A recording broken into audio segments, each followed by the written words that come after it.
it looked as if I was either going to join either Liverpool or Manchester United, but a wee bit harsh when he came in, when I went into training. He just grab your boots and get down to Celtic. Coming up on the official Celtic FC podcast, we speak to Joe Miller, one of the heroes from the Centenary season double. We speak to him about that season, how it came about that he signed for Celtic, and of course, we chat about the 1989 Cup final, the winning goal against Rangers, and how he's thankful that Peter Grant stopped him in his tracks during his celebration. This is the official Celtic FC podcast.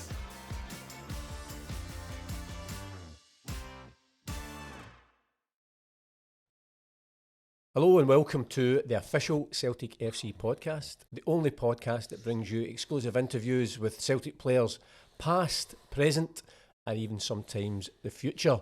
And today we have a man from the past, a man who played a part in what has to be my favourite ever season as a Celtic supporter. More of that shortly. And today we're bringing you a bit of youth and experience in terms of the presenting.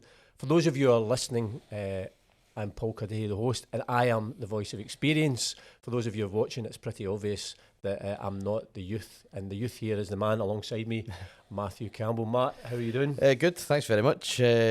Youth, that's absolutely correct. I was wondering if it was going to be youth and wisdom, but I think I'll leave the wisdom part to you as well, as it happens, Paul. Now, you are a young man, but you've got this wealth of experience and knowledge on all things Celtic history. I was just curious, how did that come about? Because obviously, as a Celtic fan, you're always interested in the here and now. Where did the history part of it come for you? It's funny, I was speaking to somebody yesterday about this. As it happens, obviously, before I started working alongside yourself here up in the media team, I worked with the Stadium Tours department. So a massive part of that is obviously telling the stories of the club's history through the years. But when I first started, I would think, or I would say that I had a decent enough knowledge of the club's history, but it wasn't until I started to speak to actual club historians that I realised, geez, I don't know anywhere near enough. So basically just got on the books, just started hitting the books and reading about players like Jimmy McMenemy and Peter Summers, Jimmy Quinn, these big names from the early 1900s, I guess, in the club's story. And the minute you start venturing into that, it opens so many doors and so many different avenues.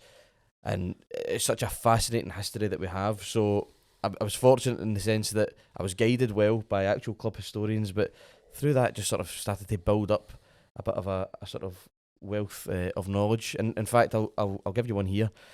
We were speaking about this last week in terms of useless trivia. What a way to start the week, a nice bit of useless trivia for us, right?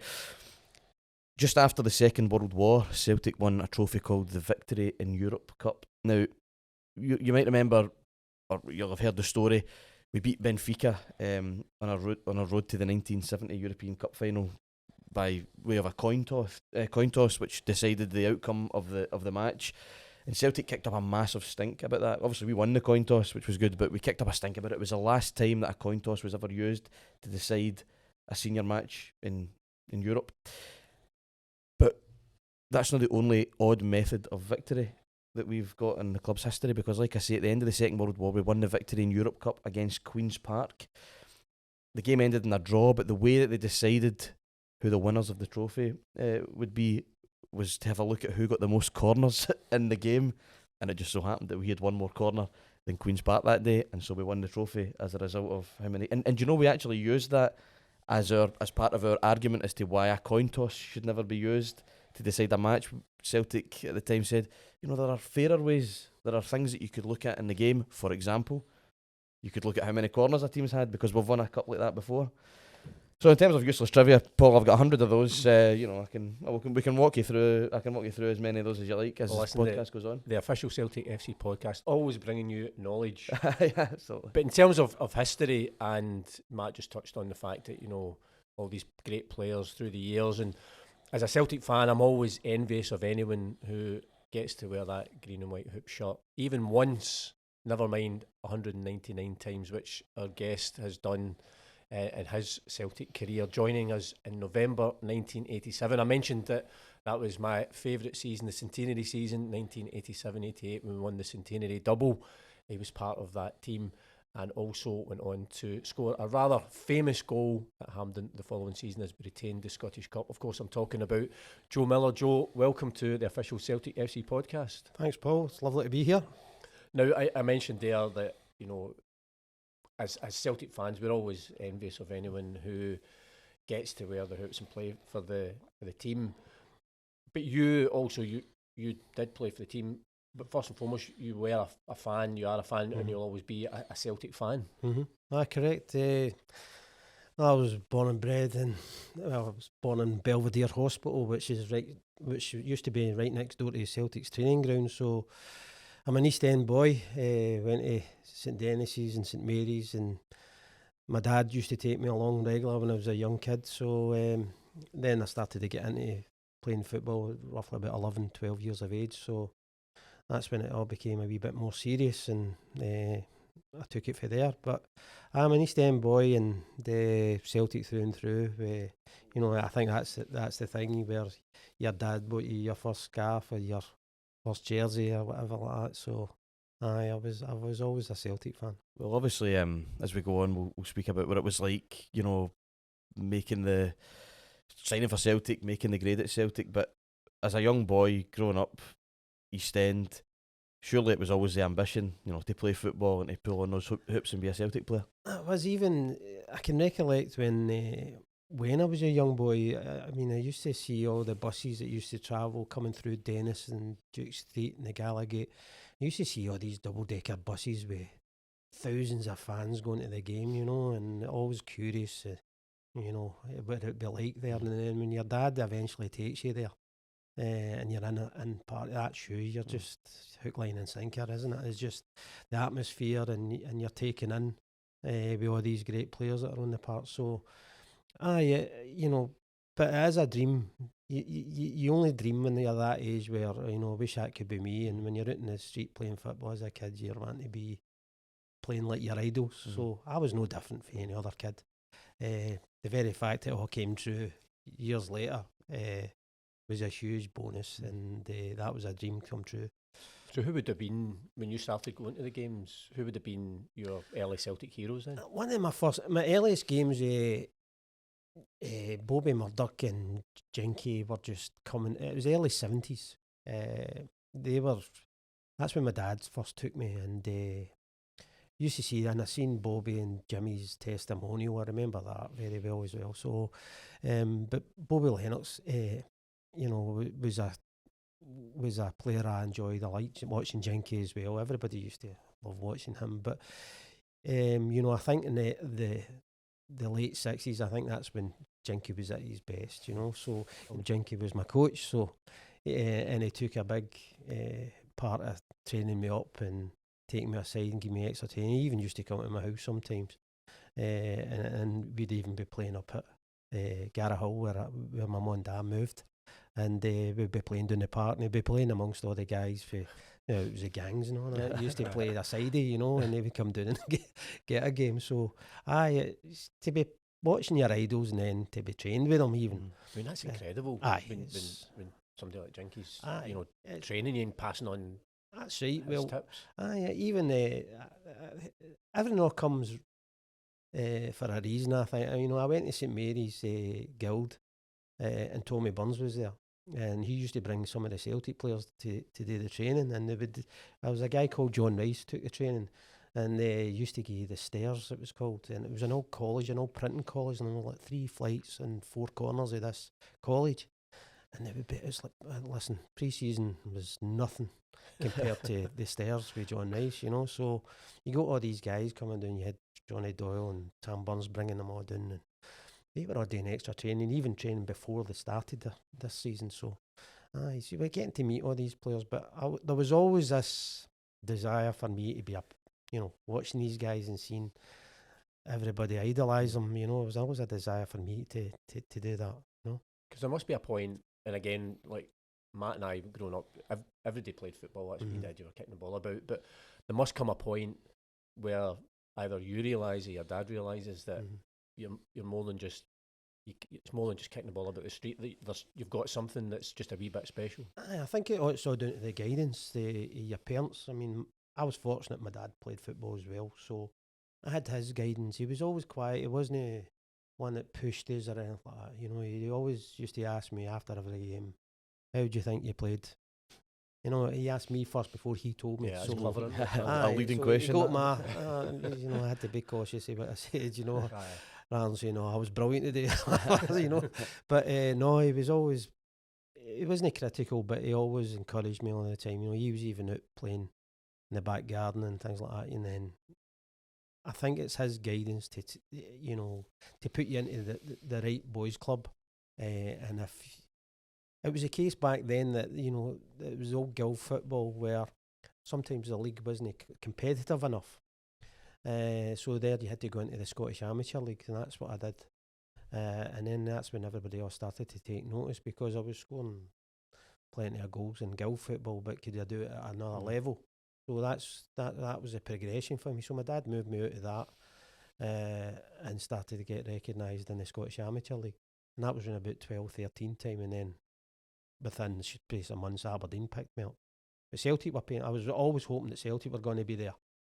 But no, it never ever materialised. I always think, I mean, it must, you know, these days for young players or whatever, it's academy football. You know, they're brought in at a young age and put through an academy, and it's, you know, basically a professional setup from a young age. But playing in an amateur league, I imagine it'd be a bit different from what a modern academy would be like. I mean, the wheel's totally been reinvented as far as that's concerned, because you were playing for your boys club, playing for your school on a Saturday and maybe a Sunday team as well. So you were training nearly every night of the week, and you had your 3 games at the weekend, you know. But it was a case of the old scouts were coming along, and it was the old guys standing with a long coat on and a bonnet.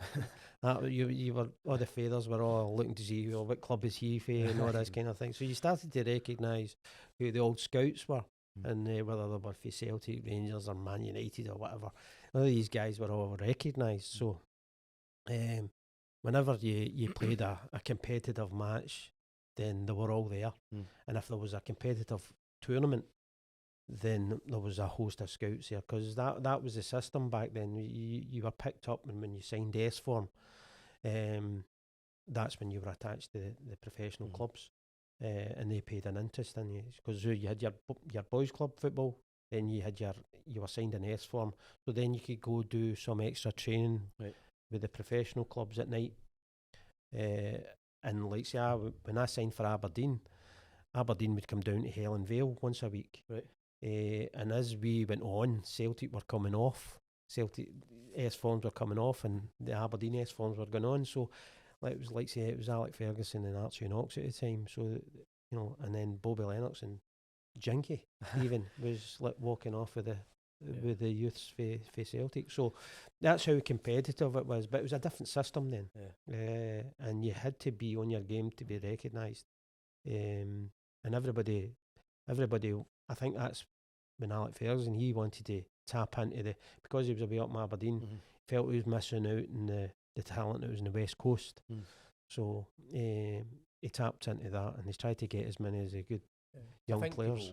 Would find it funny, almost like, you know, as you're saying, you're an East End boy, you're a Celtic fan, you're wanting to play for the club. But I think it was Alex Ferguson's brother that, I think Martin, ran the kind of set up in the west of Scotland, and as you say, there was quite a lot of young players that ended up playing for Aberdeen. They had a really strong youth team at that point, and it was, you know, obviously they would have got the pick of players in the northeast of Scotland, but I think Alex Ferguson realised that there was this whole seam of talent down here, and he went. And at the time, I mean, Aberdeen it was Celtic and Aberdeen were the 2 best teams in Scotland. That's correct. I mean, I remember I went to St Mungo's Academy, and just in Gallagher here. So myself, and there was a boy called Derek Mills.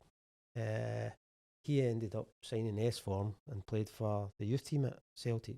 And the 2 of us were the strike partnership through school, St Mary's, and the 2 of us were just like scoring barrels of goals together. But at the time where we hadn't signed S form, I had said to Derek, you know, Aberdeen's going to be along at this game for St Mirren's Boys Club. Do They come along, play. No.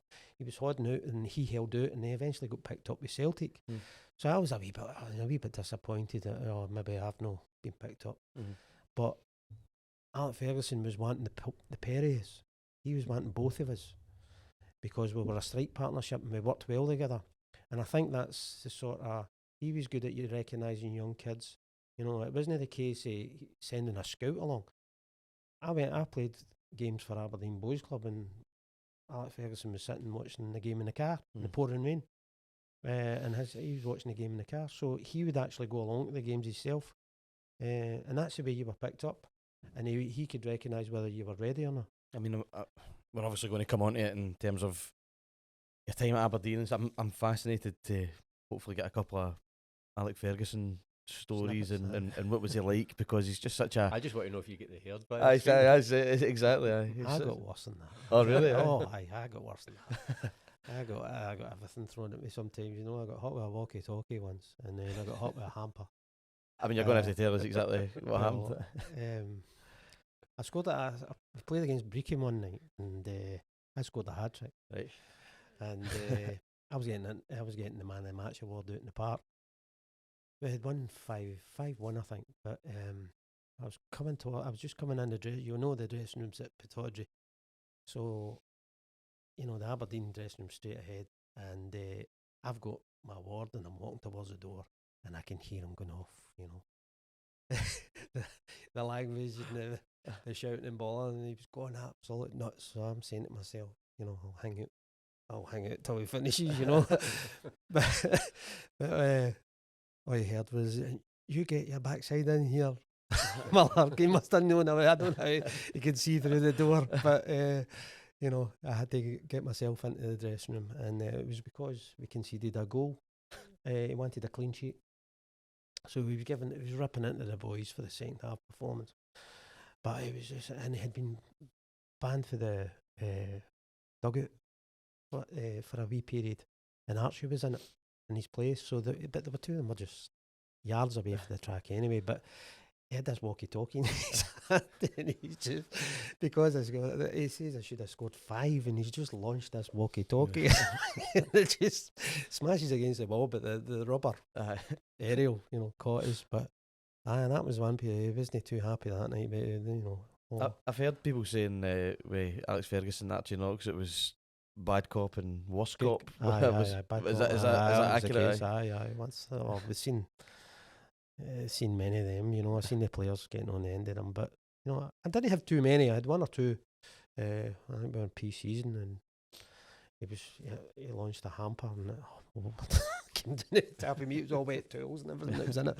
So, but people will remember Aberdeen played the Scottish Cup final the weekend after they'd won the European Cup Winners' Cup, which was incredible, beating Real Madrid. And they beat Rangers 1-0. That's right. And there's that famous interview of Alex Ferguson, and he's raging. And he said, "They've won Miller and McLeish. Miller McLeish won that cup today." And that's the only time I think people have subsequently said he kind of said I went a wee bit over the top. But he obviously was so desperate to win and stuff. But that's why he was so successful. I think the hairdryers came for, I think it was Alec McLeish and Wally when I went up there, and I was only a young kid. I mean, I ended up in the first team when I was like 16, 17. So I moved into the first team dressing room and then see it all first hand, and the kind of camaraderie with the players, saying I'm talking about the hairdryer. I mean, he was virtually in your face, you know, spitting and, you know, going off at you. So I mean,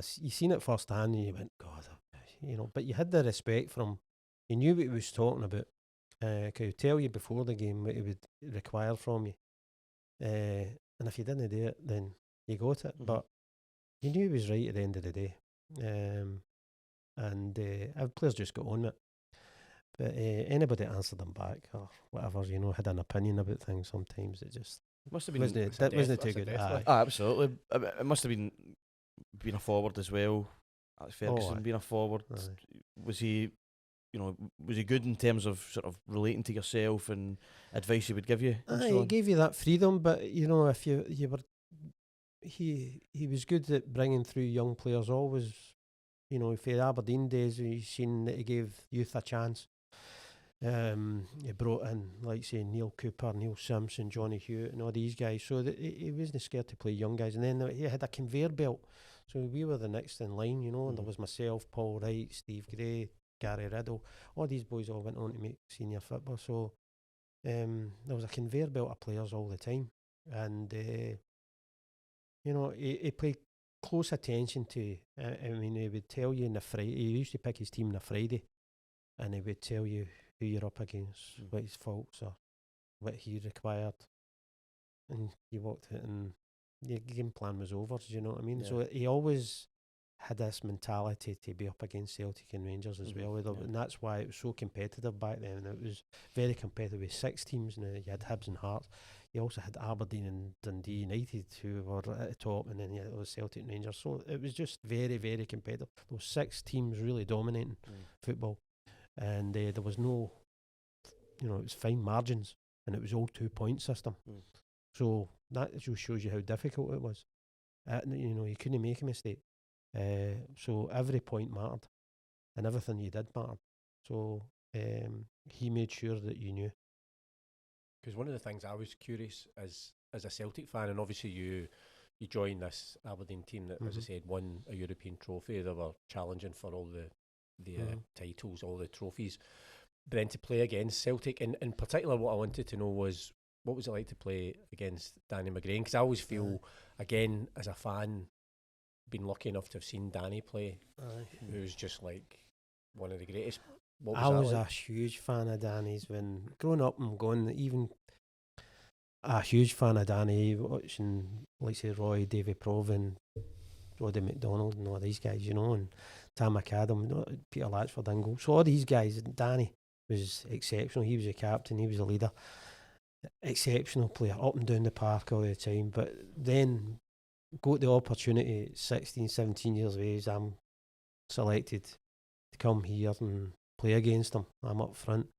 And I remember Peter Weir saying to me, listen, I don't know if Danny's maybe going to come and mark me today, but if you come up against him, if you manage, I was getting a free roll that day, so I could drift out to wherever. And Peter just pulled me aside using his experience and saying, listen, you ever come up against Danny and you find that he's marking you, stand side on, make sure you see him. Don't show your back to him. Don't ever show your back to him, even in play. Well, I didn't listen to that, you know. I just I was fast, it was all right. As you do, you don't think, I'll play my own game. It went out my head during the match, but did Danny, you would come through me left, right and centre. You know, your back of your legs was just, you know, standing at the game, just, you know, studs in their shirt, the back of your socks and that, you know. So he was a tough player, but, you know, if I had pace, Danny was getting a wee bit older, but just chop you down. But he had a great, you know, always picking up maybe Peter Weir, who was your winger who would provide the crosses and the service and all that for the strikers. But Danny was exceptional. But unfortunately, I did score against Celtic a couple of times here, and it was headers of all things, you know. So we guy in the park, but it was a goal that we had rehearsed. And he even seen it in the later years at Man United. He did the exact same corner. Sometimes he introduced it, where there'd be a front post flick on to the back post, and I'd peel off the goalie and nod it in. And it was just a simple ploy, and I scored twice here against. It was always in the back of your mind. Aye, but you know, if I do really well, maybe there is a chance, or are you just focused on, I need to do as well as I can for Aberdeen? I was doing well as I could for Aberdeen, but then I'm saying to myself, you know, I was getting a lot of attention and a lot of write-ups. I was just getting the head down and getting on with it. I was still coached well with Sir Alex, and he was just telling us, you know, good bits of advice. My dad was giving me good bits of advice. They were coming to the games, and what was good then was I was a young boy and I didn't want success too early, too quick. But he would come to me and say, right, I'm going to put you in the team. I'll give you a run in maybe 6 games, but I'll pull you back out. And so you were hungry again to get back in. Or else I'll maybe take you off and just do this and that, and then put you on as an impact player things like that, do you know, where you were getting hungry to be in the side more and more and more until you became a regular. And then I was becoming a regular in the side, so that's the way you just kind of led you into things. And playing with experienced players, they helped you through the game. You know, if you're playing with good players, you'll become a good player yourself. It's an interesting mindset though, and for you looking back, you're saying, you know, hungry for success, and you were aware of not having success too soon. It's quite a mature mindset, even as a young player. Does that mindset come from your father's guidance? Aye, it's a father's guidance, but you're getting it through going to Aberdeen as a young kid at 13, 14, and the mindset, it's getting put into you training with first team players. We as S-forms, we went up and trained with the first team. I mean, that's never heard of. You know what I mean? You've got your academies now, and they don't even get to see you. They would maybe get a photograph with a first team player. Yeah. But we were actually training with them, and I would go up at the holidays that we had, Easter, summer, and October week, and the winter holidays. I'd go up to Aberdeen and be training. They'd put me up in digs, and I'd be training with the first team and stay the full week. And you'd be doing all your chores. You were learning your trade. It's a hell of a learning curve, that, as well, isn't it? It's a brilliant. But the mentality to get you in there as quickly as possible. I mean, you're not seeing young kids now at 16, 17 years of age playing for the first team anymore. I mean, here you had like Peter Grant, you had Derek White, Paul McStay breaking into the side at 16, 17 years of age. But up at Aberdeen, it was a regular thing. 16, 17-year-olds making their debuts and gradually going in for 4 or 5 games, and then out, and then back in again. And that's the way they work, and that's how there was always a conveyor belt of young talent coming through. And that was a good system. That's why I believe that it should be looked at again. I don't think there is many young players coming through the pro youth as we'd like. So hopefully that can change.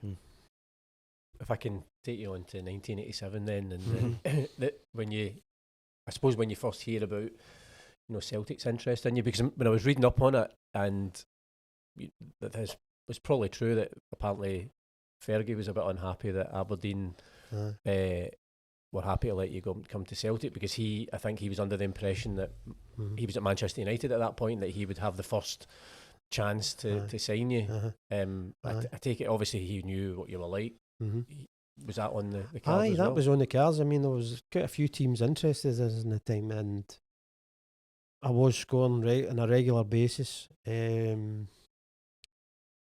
Alex went to Manchester at the summer. I think it was that 85, 86 season, I think it was. So he was down there and he knew what I could do, and he had a rebuilding project there. So he was wanting to put his stamp on things down at Manchester United. But I came here all because I didn't see it. It all happened so quick, because it looked as if I was either going to join either Liverpool or Manchester United. But I went into training as normal, and it was November.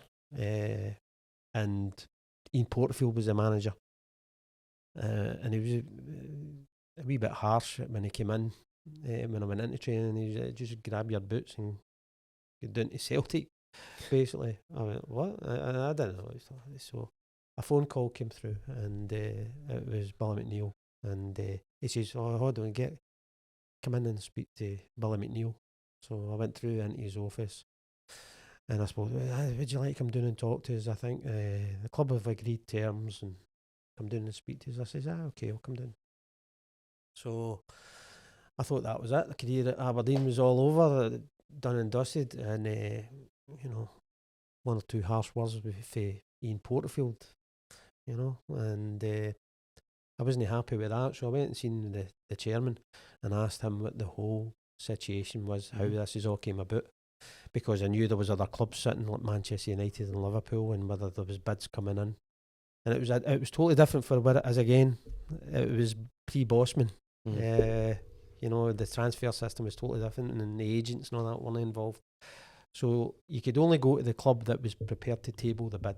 That's basically what it was. So Celtic tabled the bid, and I was to go down and talk to Billy McNeil. So I arrived down here and it was just right away. I'm sitting there, back at Celtic Park, and as I was here as a boy, it was just.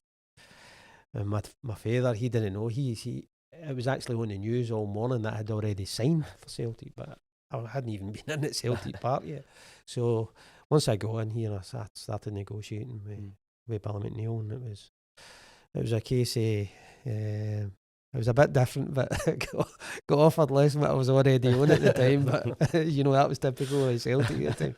But I was fortunate I had my wage packet because it was Friday. I was not here. I think you better better renegotiate. Because I always wonder as well at that, at that time, how do you get in touch? How do you get in touch with your parents, for example? Because obviously it's the pre-mobile phone. And your pre-mobile phone. So he heard the news and the radio as well. So I on the way in here, I popped in to see him and I told him. But in the meantime, let's say Aberdeen were phoning him because they were kept in the dark. Manchester United and Liverpool were calling to see. They were getting kept in the dark.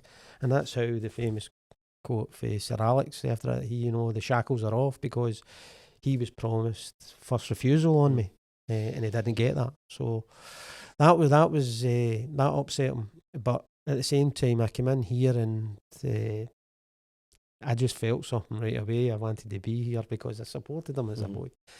So there was one foot in the door. The other foot where negotiating a good deal was still to be dragged in. But we eventually got there, but it was brilliant. You're obviously, as you're telling this story here, for anybody watching the podcast, they'll see, but if you're just listening, as you're telling this story here, there's a smile on your face talking about coming to the club, coming to Celtic. What were the feelings like, putting pen to paper and signing for your boyhood club? Well, I had signed on the Friday night, and my debut was against Dundee on the Saturday. So you're going home, and I didn't take my feather in with me. I just went and did it all myself and negotiated myself. In fact, I actually knocked back the original deal because I showed the gaff. I showed Billy McNeil my wage slip. I says, "You're offering me less than what I'm already on here." Prior to Sir Alex going to Manchester United, they boosted my wages because I was playing and I was a regular in the first team. So all that had all changed. But I don't know how Celtic got wind that I was on X amount of money. So I went and sat in the car for 20 minutes, and then it was Tommy Craig came out and got me. So I could have drove away and played against Falkirk the next day against Aberdeen, but I stayed in the car and sat there. And but just prior to that, there was some press coming in the door, and I don't think any of them even recognised who I was, So they were in to say, and I heard one of them saying, we're getting a photograph of Joe Miller, and I'm standing right in front of the guy. But it says, like Billy says, you'll need to sign this deal, we've told everybody you're going to be a Celtic player, but I says, well, they're going to get a bigger shock when they hear that you've offered me less than what I'm on. So that was my negotiation. And I went and sat in the car, but eventually got the call to come back in and renegotiated everything. All the kidding was all, and all the bluffing was all put aside, and we just thrashed out a deal, and that was us. But it was, make my debut. That was the biggest thing. That was the best thing. Yeah, because it's one of the questions I always love asking players or ex-players. What does that feel like? Especially if you are a supporter. The first time you're in that dressing room with all these guys that you've played against, but also like great Celtic players. May have mentioned something like Paul McStay, etc. But then you're running out that tunnel onto the pitch, facing at the time the jungle. Yep. And does that when it hits home? I'm a Celtic player now. It does. There's a lot of nerves in the belly as well. I was only 19, still a kid. So I remember the game. You went there for a record fee, and I remember coming out the car park in the old school across the road, and B Jimmy was waiting on us. And Jimmy and I was, as I said, he was my coach at the Bhoys club.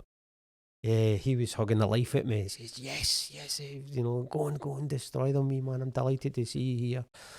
And I'll catch up with you and go and enjoy it and all that kind of thing. So that was a relief that someday I seen a familiar face you know, because I spent that time with him at the boys' club. Good to see him again. And then I gets up the door and there's Tommy. Tommy Burns waiting in us, and then he comes in. Tommy walks me into the dressing room. Then all the boys all kind of a wee applaud. Big Billy's came in and they applauded us coming into the dressing room. So that was a great feeling, because you leave one good dressing room and you walk into a better one, so to speak, where there's good camaraderie. There was jokes flying already, the small jersey hanging up and all that kind of thing. I'm sure Peter Grant said before that Tommy was the guy that gave everybody the nicknames. That's right. So did he give you your nickname, and what was it? I can't mind what it was. No, I can't mind. I don't know what it was. I mean, it is quite something though. Like just listening to that story of Walker and Jimmy Johnson's there, and Tommy Burns, Billy McNeil. I mean, you obviously see you leave one good dressing room and go to another. So talk about Tommy giving nickname. What were they like? See, I'm coming to a club that I know their history, you know, and I'm seeing places that people, and you know, you got Neely Mockin in the boot room, and you got Bobby Lennox is a reserve coach. Oh, he's at Lisbon Lions and things like that, you know, and the Lisbon Lions are walking about the place, you know, and you're like that. I'm being part of this history here, and it was a centenary year, so you're coming through thousands of fans. Everybody's buzzing. What a welcome there was that day. I mean, I think Celtic's gate went through the roof after I signed, and they heard it was, maybe there was an extra 5 at the gate, but it was an extra few thousand on the gate. So I'm coming into the dressing room and I'm feeling part of it, you know, and the camaraderie amongst the boys. You leave one dressing room, which I said to you, they were all good for me as a young kid and started off my career. But I'm walking into these guys that I supported, and I'm seeing Tommy, who I love going to see, Big Roy, Packy, you know, all these guys, Paul and Granty. You're coming up against these guys. And for them to just to be embracing you, what a feeling it is. But as soon as you put that, the thing I was anxious to get on was my jersey. Yeah. I just wanted to have that on and been ready to go to the park. And then it was Big Billy, and it pulled me aside and said, go and enjoy it, you know. But then when Tommy was standing ready to go out in the lineup, it was Tommy said to us, see, when you scored the day, man, just run right out of the jungle. They're the fans. They're the people that matter. You know, just that was his way of saying, they're here for you today. So, and that's where I used to stand. So I couldn't wait to if I scored. But I managed to do it. We won 5-0. 5-0. So, because that must be I think that day right away the fans are all chanting Joe, Super Joe, right from the World Cup. And you say there was a kind of excitement because. You know, that season was important. Suddenly we're bringing in another player, really exciting young player. But I always think, and again, going back to that youth and experience thing, that I wouldn't change Celtic Park now for the world. I think it's a great stadium, but I still think, you know, we were lucky enough to have experienced the jungle. Me and both of us standing in it, but then you, as you say, you score the goal and you're heading over there just to get that acclaim. I mean, that's a special moment. There is, There was a few, there was like, I had scored. I played for Aberdeen one weekend, and then there was a midweek game. I think Celtic were playing Ajax, and I came to the game, and I stood with all my pals in the jungle. We'd always stand at the same bit. So after I scored, that's where I feel, you know. So because I knew they would all be there. So all the boys for St Mungo's. So it was. You know, but you couldn't get there because the players are ordering about you, you know. So I mean, I was managed to get out of it at full time whistle and go and see them. They were all standing there. They were all chuffed for you, you know, because they're all East End boys as well. Yeah. And to score, I mean, I suppose any forward, and you always see it, or you hear people saying, you know, when you're a forward, the sooner you can start scoring goals for your new team, the better. So to score on your debut, I suppose you couldn't. I think Frank and Andy got a brace each, did they? Yeah, I think so. They started we were banging in goals left, right and centre after that, and for the first 8 games, my first 8 games, you know, we were flying.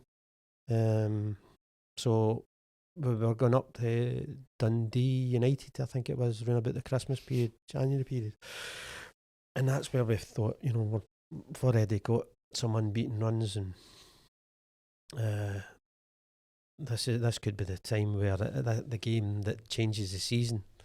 it matters. There's always a pivotal game that wins you the league, and it was going to Dundee United, and we went up there and we won, and myself and Chris Morris scored.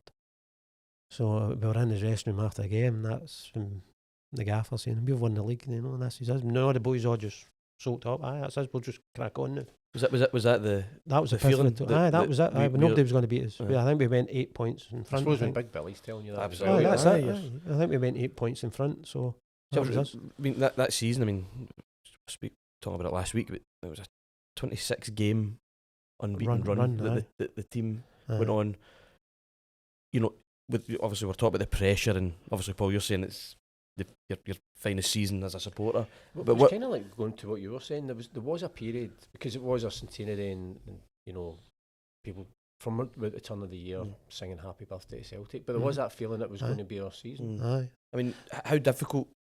Obviously the support are always there. If you get Tommy Burns' famous quote at the end of that season after the final about how they're there and they're always there. But within that dressing room, a run like that, with the pressure that's on that season, how difficult is that to maintain, and how do you maintain an unbeaten run like that? It's very difficult, because the two factors that I think were most important for myself coming in, it was there was a top 6 team, and those clubs could beat you at any time. These clubs were competing for the league as well. And they were in cup final. I mean, prior to me joining Celtic, a couple of weeks prior to that, Aberdeen and Rangers are in the cup final, and I'm in the cup final. Although Rangers beat us through penalty kicks, but I picked up all 3 medals that season, the centenary year. So the teams that were competing for the league, Hearts had been competing for the league the season before.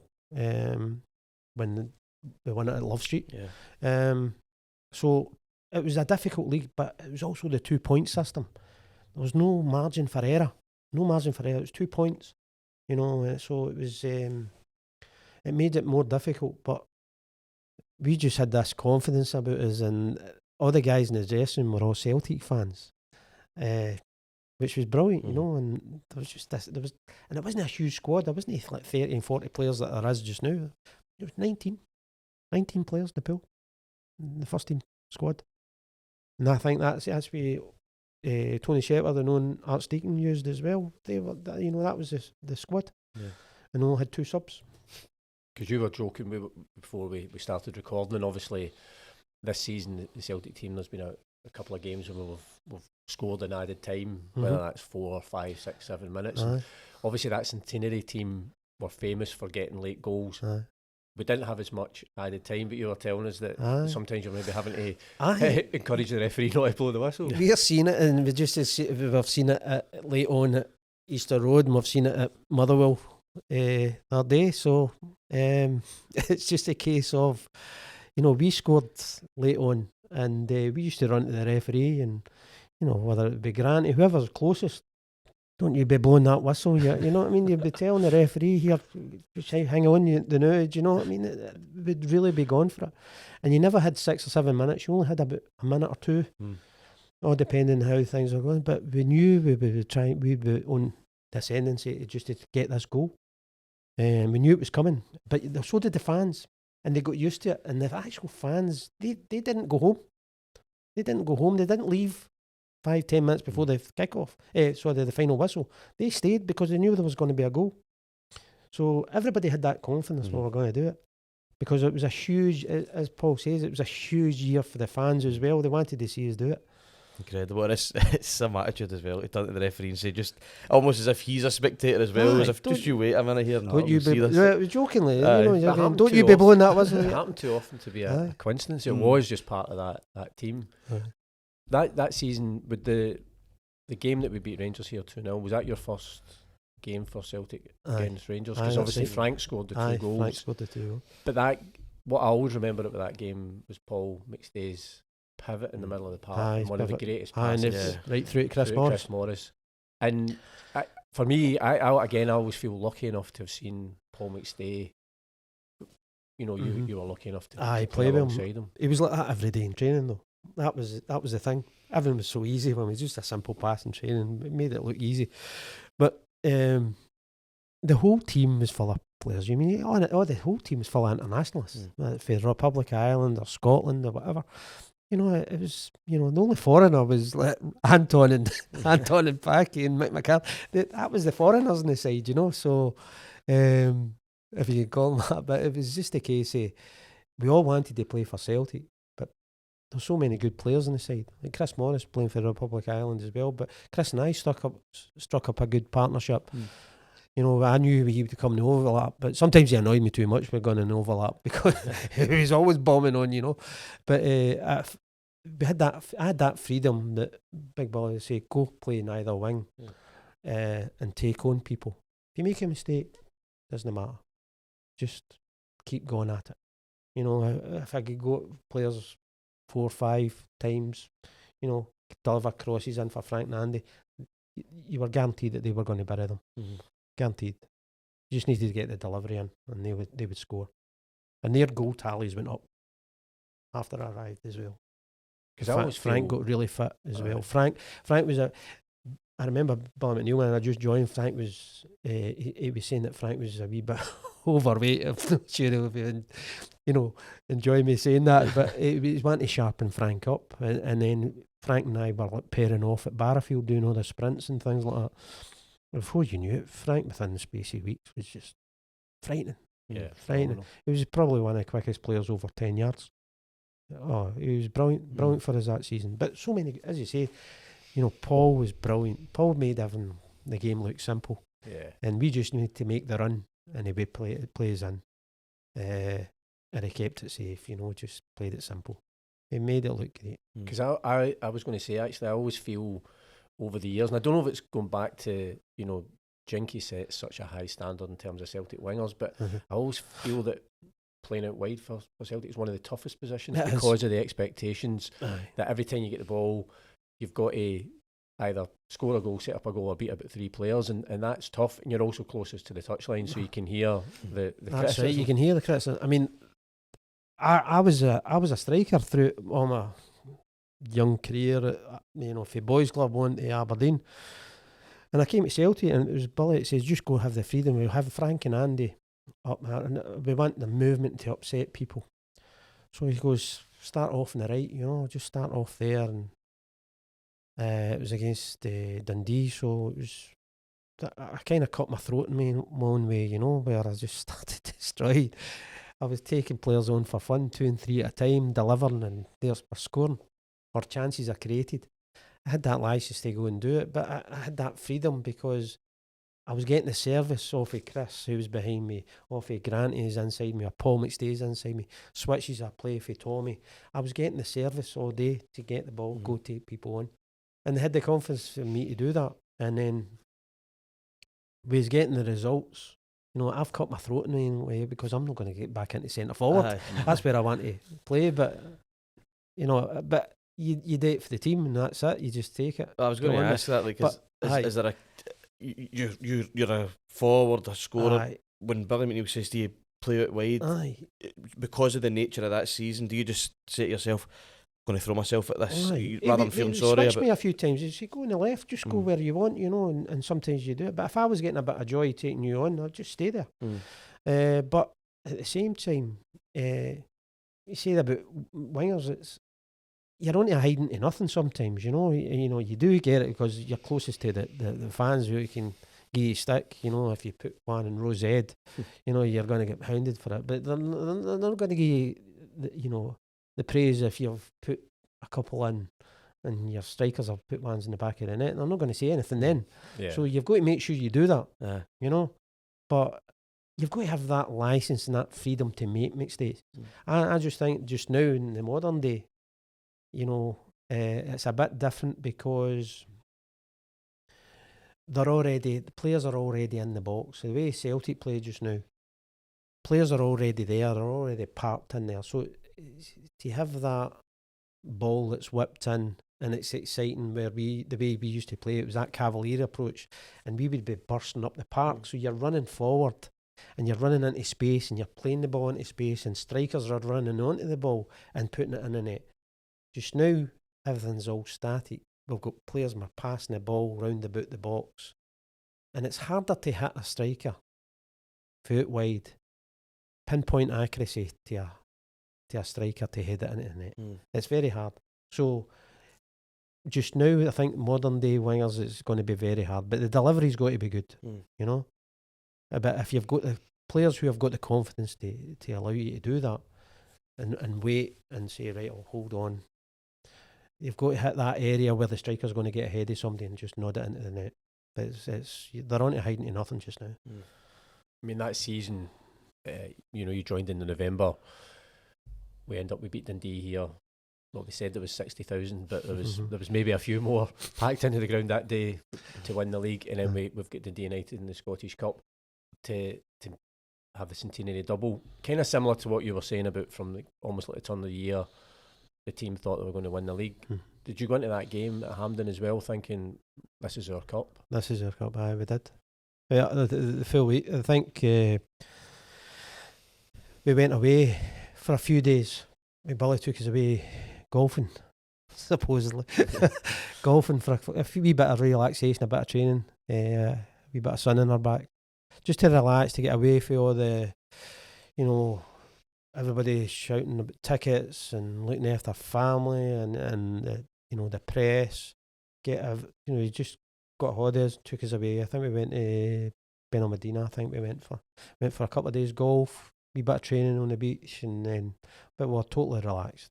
We came back, went to Seamill, and we knew we were going to win the games. It was going into the game saying that season we knew going into every single game it was how many we were going to win by. It wasn't whether we were going to win.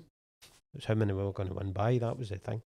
And we went to the final very confident we were going to turn over Dundee United, because it was going to suit me as well, because playing in the big Hampden's a wee bit bigger than normal parts, and I would get the space. I think even in that final, I think I maybe could have scored 1 or 2 in the first half. Could have buried them, but no, it worked out fantastically well for us. With Frank scoring 2. Yeah, because obviously the semi-final against Hearts was, that was talk about a late show, 2 goals and however many added minutes there were. And then I think again as fans, that is my favourite ever day as a Celtic fan, is that Centenary Cup final. Beautiful sunny day at Hampden, and even though we're 1-0 down, there was never a sense that this is slipping away from us. And then as soon as we got the equaliser, it was like, well, we're definitely going to score the winner. We've spoke about it afterwards. Me, some of the guys years later, even Big Derek White, and I think Granty's mentioned it as well. We spoke about it where we went 1-0 down. Even at that, the confidence in the players was just a wee bit unusual. It was just like, so what type thing, but we got the equaliser, and I think it was Big Roy. Through that whole stadium full of fans, Big Roy's voice rose above everybody's, come on, let's get the winner type thing, and everybody, we all mentioned it, we all still talk about it, his voice just rose above everybody, come on, and it was just every single person, he just took that leadership role. And motivated us on the part, because you can't hear anything, coming for the sides for the manager. Roy's voice just above everybody's when we're going to get the winner, To get the hair stand up. The hair at the back of your neck did stand up, but it was just the case of, right, we're going to get this. And, a well-rehearsed corner kick. a sclaff, and then Macca sclaffed it. 3 sclaffs and a winning goal, Do you know what I love about looking at that goal? The bedlam behind the goal in the Celtic end at Hampden. Obviously, we spoke about it earlier, touched on it. Tommy at the end of the game talking about the supporters, they're there and they're always there. Obviously, the Celtic supporter, quite an incredible support at any time, but that season, what were they like that day, having that behind you? We soaked that up, and we for every Celtic fan, and every Celtic fan that's in that dressing room and on the park, it was just as big a day for us to win it in the centenary year, I think there wasn't a club, we would have been the first, if we didn't win that, we'd have been the first club in the world not to win the league or a double, was it? in their centenary year. Yeah, I think we might have been the first club to win the league in our centenary season. Yeah, Is that something like that? Wasn't I it? think it's an incredible Aye, record so- anyway. Aye, we didn't want that to, be tarnished in any way. So for all the players in the dressing room, we knew we were going to party and party hard, but that's what the gaffer was like, if you're happy half the part, you'll be happy on it. So that's the way we were. And a collective group, 19 players, we were all very tight. No, it wasn't 40 players and their girlfriends and everything. We were in at Tam's house or Mark McGee's house afterwards. It was. Because I went to the Celtic story was on at the Pavilion at the time. So it was like the first time I think a club had ever put a play on, the story of the club. It was absolutely brilliant. So we ended up there that night. But the players, did you end up there at one point? Because the players came on with the trophy. That's right, I did. I was then there. obviously wherever your party ended Aye, up. we partied back. It was Mark McGee. No, it was. No, that was the following year. It was Mark McGee's birthday that day. But it was.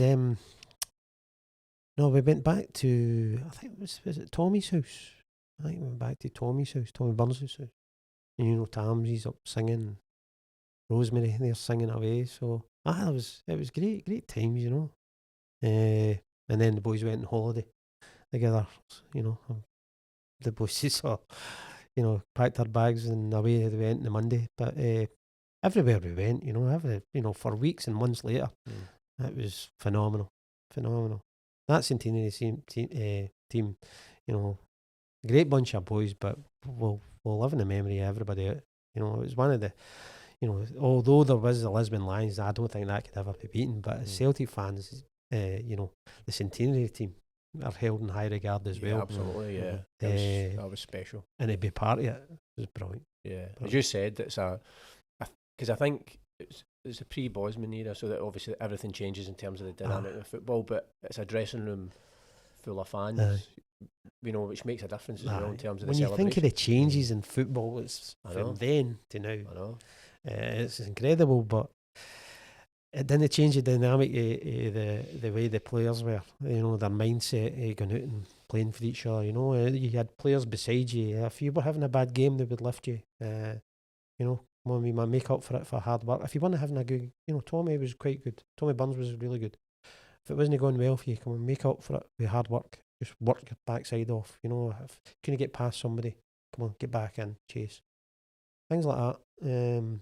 So we all, as a collective, worked hard for each other. And that was a key thing. The fans could recognise that we all worked hard for each other. And we played with this cavalier approach that, we'll make mistakes, but, we're going to punish you. And it doesn't matter how long it's going to take, we'll punish you. You just mentioned there about the following season's party after winning the Scottish Cup. And I suppose you were part of that centenary season, and that was a collective thing as a team. But I suppose when people are looking back at your time at Celtic, one of the things, or the thing that does stand out, is that goal in the '89 Cup final. And Peter Grant did a thing with Celtic TV recently where he chose his favourite game, and it was the '89 Cup final. And it is such a brilliant goal, which starts off with a throw in that should have gone the other way. Is that because Grant had a good game? Is it? I think what he's claiming credit for is for stopping you ending up true, because you scored the goal. I don't know where I think we can all guess where you were heading. He stepped in. I don't know what I'd done. I don't know what I'd have done, but you get carried away with yourself and things happen in the moment, the split second. So I don't know what could have happened. I refer to the 1980 riot. I might have started, but at the same time, I remember prior to the match officials and the match commander came into the dressing room and they told us, or more or less warned us to, if we score, just watch your celebrations. And I says, what do you mean if we score? But it's when we score, right? That type of thing. So we're kind of having a laugh about it, but they were kind of saying, don't watch your celebration, don't run off the park, don't do this, don't do that. And I think it was naughty bless yourself or whatever, right? So it was Granty chased after us, Paul's grabbed me, Granty's got me, and I'm off. And Granny says, what's it? don't bless yourself, don't bless yourself. So I was like, that's good coming for granted, you know what I mean? So, no, it was a great day. It was just, we had to hold out, you know, getting it late on in the first half, you know, and we've all spoke about it, you know, it wouldn't stand today, according to today's rules. Yeah. Would a VAR, would have checked it? I don't know. I mean, From a throw-in in your own half, would they have checked it? That's think- the other thing. I think they would. I think so. Because it would be especially when you think of the teams involved. exactly, absolutely. Well, Obviously, we can see by the celebration, it's just emphatic. You know, you can see how much he enjoyed it. But just, I mean, that's why I always love speaking to ex-players and players who have had that moment, because I feel like I can sort of live vicariously through you a wee bit here. But like, what is that feeling like when that ball hits the net and the wall of noise behind you when they're two things happened. See, prior to that happening, okay, we were a wee bit disappointed. We lost touch of the league, and Rangers were going for the treble, so we had a bit of motivation to win that. The boys were all up for it. We also took a wee bit of a knock, because a few weeks prior to it, even months prior to it, Frank had left to go back to West Ham. And then we lost Andy Walker up at Aberdeen through having an eye injury. He got injured up at Pittodrie. So I had a wee bit of motivation. I was getting my chance through at centre forward, where I had been arguing and asking the gaffer to play me there. So myself and Mark McGee, who I've played with as well at Aberdeen. So I'm saying to myself, you know, here's my chance. And it was Mark's birthday that day. You know, he was saying, right, wee man, win it the day, we'll back at my house for a party the night, you know, that kind of thing, right before the game. So we're all kind of G'd up for it. The Rangers and the newspapers had us, the treble was won by everybody, so we were kind of, we weren't rated that day, but we had a bit of confidence, and I quietly had a bit of confidence, because in the weeks prior to it, after Andy got injured, I'd scored a couple of goals against Hibs and St Mirren. So I was going into the game with a bit of confidence. I've scored goal after goal, and all 1-0. So I said to my dad, I think I'll score this weekend. So that was the case, and had that confidence and that motivation. I was going to do it at centre forward. So after I've scored it, I went to the gaffer and I said, "Gaffer, you go to play me at centre forward next year, you know." Right away. He's like, "Let me think.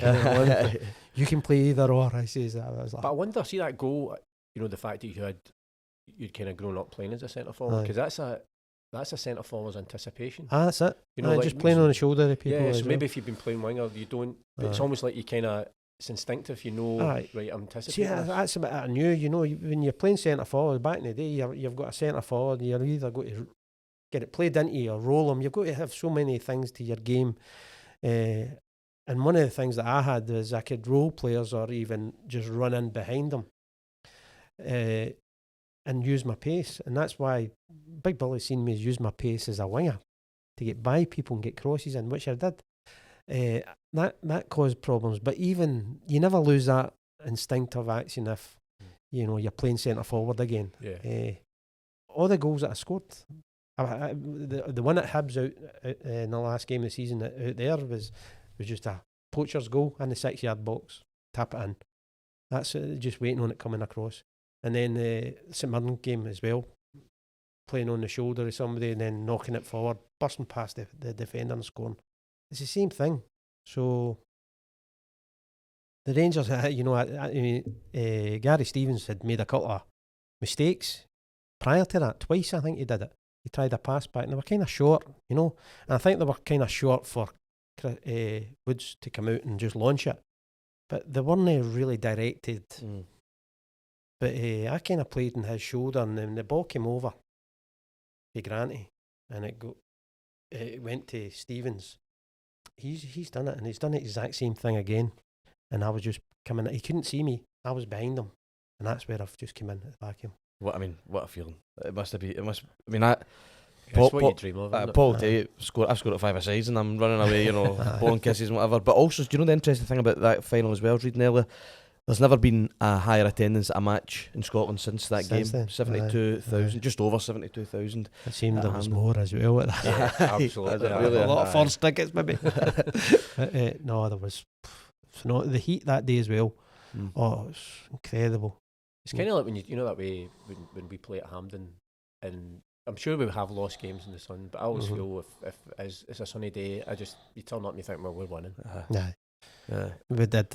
We knew it, and we did celebrate hard. I mean, the other thing that comes to memory of that game as well is after the game, myself and they were doing the drugs test. You had to give a sample. So the guys that came into the dressing room, they followed you about, take you to the toilet, whatever. And we've just played out a match here. It was about 80 odd degrees in the stadium as well. So you're dehydrated, and the rest. So 3-9 got picked out. So that was myself and Anton.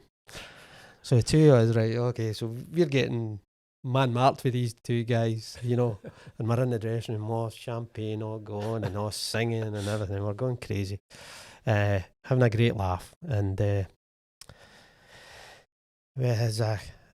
think I don't know if we had a shower or whatever. No, we didn't have a shower. We just went to this wee room, and this room, and it had all the beer and water and juice and tons of beer and everything. And there's 3-9 for the opposite dressing room, so that's Kevin Drinkle and Gary Stevens, right? I'm sure he's delighted to see you. Me and Anton are coming along the corridor singing their hearts out, and they must have been sitting in that dressing room, that wee room, going, "Oh God, who's this?" And the two of us burst in the door. We've got bottles of champagne, and it's like, all right, and Anton's bubbly as anything, he's hilarious, and Anton's just, all right, boys, how's it going? No lock. And he went, Gary, he says, that's the best pass he's had all season. You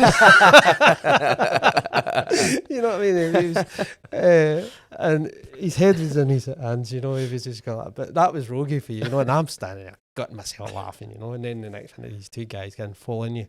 But we just looked at the table off all the time. Me and Anton just winked at each other. We'll stay in here a wee bit longer, Absolutely. Fantastic. So do you still thank Peter Grant for stopping you that day? I do, aye. Oh, aye. God knows what would have happened. I don't know what would have happened, honestly. I get asked all the time, where were you going, and I went... Because you think of it, when you're growing up, kicking the ball about in the streets and all that, you're dreaming of scoring for Celtic against Rangers in a cup final. You give your right arm to do that, that's the stuff I dream. Aye, especially, it doesn't matter what team you support, scoring against your rivals, I take it all day long, but for myself, coming for the East End and everything, you're saying, poof. Yeah. At least you live to tell the tale. Yeah, absolutely. I do, aye. But there's so many things happening, and then we went back to Mark McGee's house afterwards. Good birthday party, was it? Great birthday party, aye. It was superb, absolutely superb. I mean, is that quite nice? Because I've spoke to Tosh McKinley about this. I always felt that we should have signed him years before we did that. I loved Tosh when he played for Hearts and Dundee. But he's remembered, if people remember that moment, the cross for the 95 Cup final. And he did so much more than that, in the same way as you made nearly 200 appearances. But is it still nice that, you maybe meet people wherever you are, there's always Celtic fans, and they'll remember, if they were lucky enough to be, or even they've seen the highlights of that, you're remembered for these great moments that just live in the history. Aye, that's it. It's just, it's hard enough to make the grade, and it's hard enough to achieve something, I can look back at my career, and it takes a while before you look back and you look at your medals, your cup final, all the moments you had, the players you played with, the managers you worked under, the clubs you played for. These are all, it's the best thing that could ever happen to you, and you can turn around and say, I had a good career, because there's guys who maybe make the grade, they don't achieve a thing, but they've made the grade, and they might have been a good player, but they never achieved anything. But I look back and I can look at things, you can look at medals, you can look at videos or trophies, whatever, and you go, oh, remember that, It's there to remind you. So Yeah, you know, you see all these guys that I played with, we keep regular touch. See Roy off and off, Granty off, stick a sight of Granty actually. But I'm in touch with Rogie all the time, Chris Morris, Derek's out in Dubai, we all still keep in touch. Big Starkey, everybody, you know, Frank I see regular as well, you know. But kind of goes back to what you were saying about that camaraderie. Camarade. Probably for you, like as you say, that very first day you walk into that dressing room to make your debut, and they're all cuddling, and then instantly you're part of that team, and, Yes. and that's like friendships that are formed. That's right right. I think even that set it set a tone also for the guys that came in behind us, you know. And I know, and Tosh will probably confirm this as well, with Tommy being part of that as well. I mean, everybody, they reflect, the guys that were here, like Packy, Tommy, Roy, they all reflect about that centenary year, that centenary team. And I think when Tommy came back in, he tried to install that kind of camaraderie and the style of play as well. So it was there, you know, and I think Tosh will maybe say, right, that's that, you know, he'll say, he said himself to me many a time. I mean, he hears some of the stories that we tell and he goes, oh, I'd love to have been, if there's one dressing room I would love to have been in, it would have been the centenary year, the centenary team. And it's true, we were absolutely, we were bonkers after that, but as you said, that there's just certain moments in Celtic's history, especially like, you know, for people that are still alive can remember it, and the Lions is just, it's just they're in a class of their own. But then, you know, as certain things like, you know 10 men win the league, that's right, aye. You know, the centenary season, Yep. but they're up there as and then, you know, in years and years to come, I'll still be born people about it in I know 20 years time saying it was one of the greatest seasons ever, because it was. It was. I mean, to be part of it was a dream come true for myself. Considering the route that my career was going, I didn't ever think that happened. It happened in a split second. That day, you know, all the talk about me going to other clubs was highlighted in the papers, but Friday the 13th of all days, Friday the 13th of November, and that's when I got the call. That just changed my life. I bet you're glad you had your pay packet but in your pocket when you went to the negotiations. I just, it's we were talking about living the dream and stuff like that, and like you say, there are moments in the club's story that are just enshrined, and with cup finals, it's a special thing, because when people talk about the 1989 cup final, you quite often, people refer to it as the Joe Miller final. I mean, through our history, you'd maybe go 2017, Tom Rodgick final, last minute winner to win in you'd have to go back maybe 1904. Jimmy Quinn scores a hat trick and we beat Rangers 3-2 in a Scottish Cup final. There's only a couple of people who you would say, oh, that's the Quinn final, the Rodgick final, the Miller final. That must be so special to have that stamped in the history of the club. You're remembered for that because, you know, Rangers at the time were pumping a lot of money, and I mean, as soon as it came in and changed everything, the English sides were, you know, there was a ban playing in Europe, so you were getting the English players, international players, coming up to play for Rangers, and they were paying big money for them, so they were coming up here, and Rangers were spending money like nobody's business, and you know, trying to take on like Celtic and Aberdeen, and you know, it was working for them, so you were spending big, and you were seeing big name players coming. So for us to do it on, you know, with the Celtic supporters that we had in the side, and one or two players left, you know, we stopping their treble. You know, you're going, well, that was good. You know, considering who they've got, how much they've spent, you know, we did well. Celtic didn't spend a lot of money then.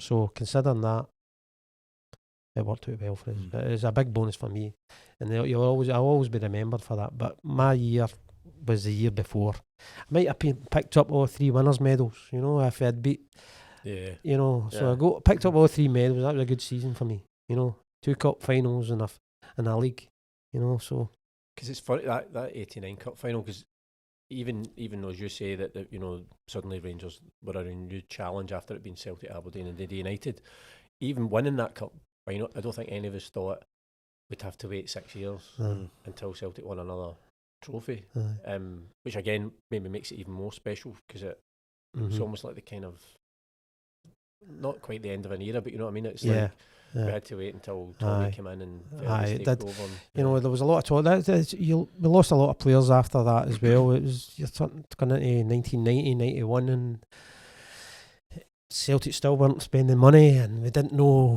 where the club was going. And as myself included, I'm saying, not seeing big players coming in, or the club spending big money. Then after Big Billy, Liam Brady came in, and then there was Louis McCarry and all these guys. But I never played under Louis, it was just Liam. And I left 2 years after Liam came. So, aye, you know, and then there was a slippery slope then. Celtic weren't doing well, but when Fergus came in, I never seen the changes. I'd love to have hung about, you know, but I never foreseen the changes that were made. You know, I don't think anybody did. yeah. But it's unfortunate at the time where I'm having to renegotiate at a time where there's a transition in the whole club being sold. Yeah. You know, so what do? You stay or you go. You know? Yeah. Because one other game I wanted just to briefly ask you about, and it's just still remains one of the most bonkers games I've ever seen here, which was the Partizan Belgrade game. Oh no. Which again, for you'll know about it, Matt, in terms of reading it, but just even to be there, it was, Jackie Jackanoski scored 4 goals, we won 5-4. I don't know if anybody in the ground knew whether we were through or whether we were out, and away goals. It was just a crazy night. It was a crazy night. I think both ties were crazy. If you remember, over there we went to Mostar. I think we were flown in to Mostar on a military plane. I think we were on a military plane. We stopped somewhere, but that was the time the war out there was beginning. And when we went to Mostar, they were outside our hotel the full night, singing fireworks and everything, all going off. And we never got a minute's sleep. No, they were outside our hotel, just singing and everything. And then when we were going to the game, we couldn't get a bus to the game. So the fans formed a gauntlet, and we're carrying hampers all the way up over that famous bridge to go to training and also to go to the game. And it was weird. It was really weird. It was really intimidating. And I don't think the game should have been played, to be honest with you, after the carry on we had over there. And then we were just glad to get back. But when we get back here, it was incredible. Just as you say, Jackie scoring 4 and still getting beat. Knocked out. But it was a weird night. Weird night. It was bonkers. It was bonkers. Aye, you're doing. We just needed to hold on. We've done what we were supposed to do. We knew we could have won and done well, because it was a good wee side we had at the time. But oh my God, what a night! Especially on the back of what you're describing, quite an intimidating. You see it maybe like in South America, Boca and River are playing each other. It's like that. There's been many a good European night here at Celtic Park, even in this new stadium, and I've had fantastic nights. I've been here watching it myself, but to be involved in a European night where it was so weird, where we had a game plan, we were behind, we had to do the damage, we had to really perform well. We get the amount of goals that we're supposed to get through, because you could go through it in goal difference. So we're just needing to hold on. And I remember with instructions coming on, you and Paul, I was going out to the corner flag, trying to get corners, throw-ins, whatever, me, Paul and then I don't know what happened, Jackie gets involved. There was a bad pass, someone, they got up the park, Big Roy's chasing, and they score, and deadly silence throughout the whole. It was like, there was euphoria 1 minute, and then deadly silence. On the park, you could have heard the pin drop. You could have heard the pin drop. It was weird, real weird night. It was weird. Joe, I have to say, it's been an absolute pleasure. I said right at the introduction, you're part of the team that gave me my favourite ever season, and also one of my favourite ever cup final goals as well. Which, but it was great just to take us down that trip down memory lane. And I suppose there's so many highlights. Is it just the fact that you're Joe Miller of Celtic and always will be? I've got a good rapport with the fans. I still see quite a lot of them. I still go to conventions and things like that. And the Celtic fans are the best you could ever meet. And growing up as one, I still come along to games every week, and I still get that buzz. I still enjoy the atmosphere, and sometimes you wish you were still running out there and scoring and things like that. But you would do anything. I would give my right arm to do that again. But at the same time, if Brendan's looking for a winger, I can always get myself fit. But it was a pleasure coming here and a memory that I'll always cherish.